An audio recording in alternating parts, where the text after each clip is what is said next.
What if it were discovered that Speaker of the House Nancy Pelosi is holding up the drilling vote because she wants the gas prices high, so her personal investments in alternative energy would make her a lot of money? Which brings us to Madam Speaker's 2007 Financial Disclosure Form.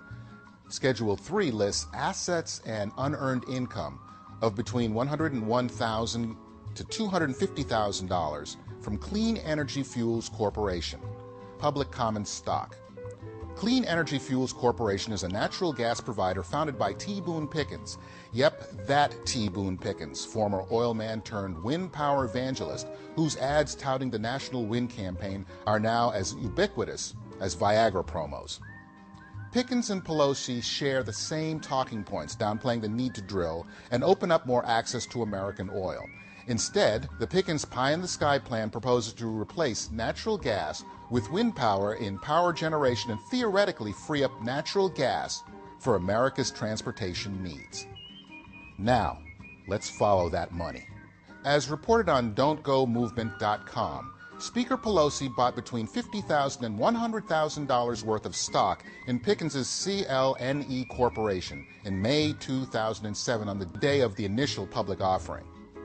She and other investors stand to gain a substantial return on their investment if gasoline prices stay high, and municipal, state, and even the federal governments start using natural gas as their primary fuel source.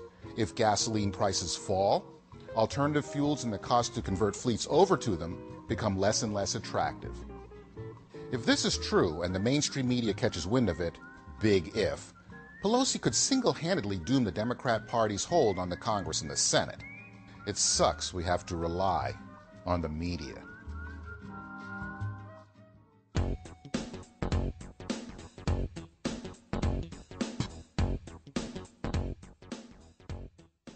While many Americans are holding their collective breaths, unsure of how they'll heat their homes this winter, Al Gore, our favorite biohypocrite, is flaunting his exception to the rules he's set in our faces, again. There is no question that the alarmist and doomsday scenarios spread by Al Gore have been very, very beneficial to him personally and professionally. But the question persists as to whether he actually buys into what he's selling. His own behavior clearly indicates that he doesn't believe we are at a tipping point of worldwide environmental destruction. While he preaches that the rest of us must dramatically change our lifestyles and lower our standards of living to save the planet, he lives by another set of rules. This is not news, as liberals seldom live by the same rules they dictate for the masses. So let us count the ways, including Gore's latest. It happens in the air, where he jets about in private planes that consume massive amounts of energy to spread his message of conservation. His hypocrisy is revealed on land, where he travels in fleets of limos and SUVs to deliver speeches about the dire consequences of ignoring man-made global warming, and leaves the cars running throughout his entire speech in order to ensure that they will be nice and cool when he exits the building and returns to his gas-guzzling vehicles. His supposed green mansion consumes electricity that dwarfs the consumption of the typical family home.